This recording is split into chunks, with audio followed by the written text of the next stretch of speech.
is there something that you really, really, really, really want? Well, do you want more out of your life, out of your career? If so, our next guest says that she can help. Linda Swindling is a negotiating expert and author of Ask Outrageously, the Secret to Getting What You Really Want. Linda, so good to see you. Thanks for being here. Well, thanks for having me. Okay, so let's talk about the reason behind why you wanted to write a book about asking for things. What have you found in your research? And you've done a lot. I've done a lot of research, yeah. Well, and it's a personal issue for me because I had to learn how to ask.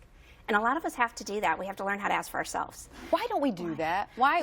So because I think a lot of people watching can sympathize and say, I'm fearful of asking for what I really want, whether it's a raise, whether it's asking for money, whether it's asking to, marry your significant other, although some people a lot of people get over that one. But well, and you see those geeky kids that, ask the girl and they say, well, I would have gone out with you to somebody else, but he asked me, right? So personally, I didn't ask for enough, and I was an attorney, and I was asking for other people, but not for me.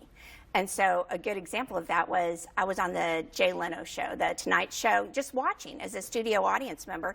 He comes out, he asked if there are any audience members that have a question, and I did. And he called on me first, and guess what I didn't do? What? I didn't ask for what I wanted. I asked him some sort of like me question, and then before I could ask for what I really wanted, he went to someone else who asked for what I wanted. And what was it that you really wanted? I wanted a picture with him. I just wanted a picture with him. But why were you afraid to ask for that first? Did you feel like you had to be accepted or something? What question did you ask in the interim? I think I wanted to be liked, right? Which is what a lot of us do. A lot of us, and you said survey, yeah, I ask other people. So why are we not asking, right? And almost 1,200 of us responded. And they said lots of different things. One is I might not phrase it right. They may not like how I show up, or it's all about me kind of thing. I may not give enough information, whatever it is. But then one of them was because I might hear the word what? No. I might hear the word no. People fear no, and that's why they don't ask. It's one of the top 3 or 4 reasons why people don't ask is they're afraid of hearing no, and they're afraid for the wrong reasons. So that's what the research really showed, was we think people are told they're going to tell us no because we didn't give them enough information. Okay. The majority of people think that. We think that they're going to tell us no because it's the wrong timing. We need to time this better, or that, maybe catch them at the right moment. Yeah, or they don't have a budget, like the raise or something, they just didn't have the money. And that's not it. So why are they actually being told no? Right. And what can you do to try to get over that, because you want people to say yes? Exactly. Well, they're asking for something inappropriate. So something that, your boss doesn't even have to give you, or someone at a store might not have to give you. In my world, I was a lawyer for 10 years.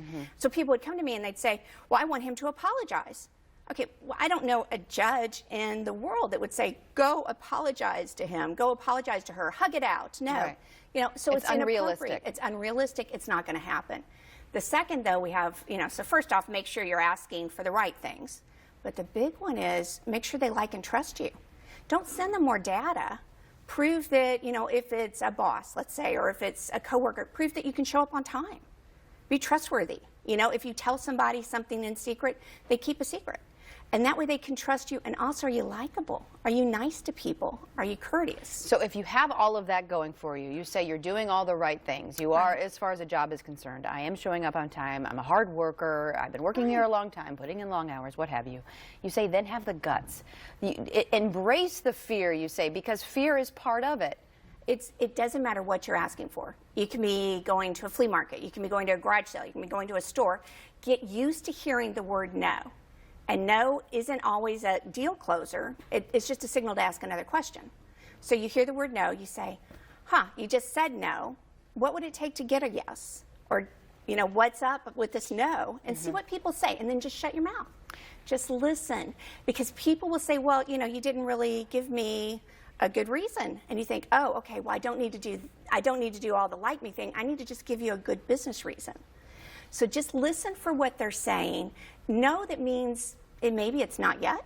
It might mean I got to think about it. It might mean I'm not the right person, so listen for their reason. I think you really hit upon something that actually, because I loved Oprah when she was doing her daytime talk show. I still love Oprah. I mean, who doesn't like Oprah? But, I love Oprah. So watching her daytime talk show, one of the biggest things that she said is that when she does an interview, the biggest thing you can do is listen, right? Exactly. So when someone says no, you say exactly what she's said in the past. listen to what they say. And then you say, go back and ask again, right? Don't have the fear. And you have an interesting follow-up to your story with Jay Leno because you didn't give up on the picture. Right. So we said, what would it take? And what's crazy is right before the book was due in to the publisher, Jay came to Dallas. And so we did, we called his office, we called his publicist, we launched a little social media, our own little social media campaign, hey, take a picture with Linda. And can you believe that right before that book went in, we got backstage passes to see Jay? Isn't that crazy? Because we asked. We were just the what, the how, those open-ended questions. What do we need to do to make this happen? And then I did get my picture.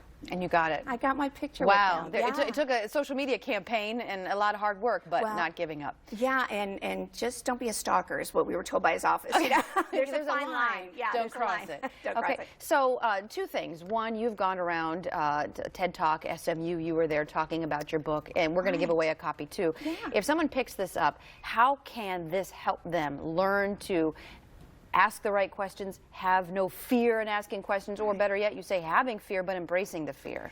Well, a couple of ways. One is online. I've done all this online tools at askoutrageously.com. You all of your viewers are welcome to go and get the free bonus stuff. And there's scripts on there. There's what can I ask for? What are my strengths? What's the fear that I'm going to fear? And so watch the TED Talk.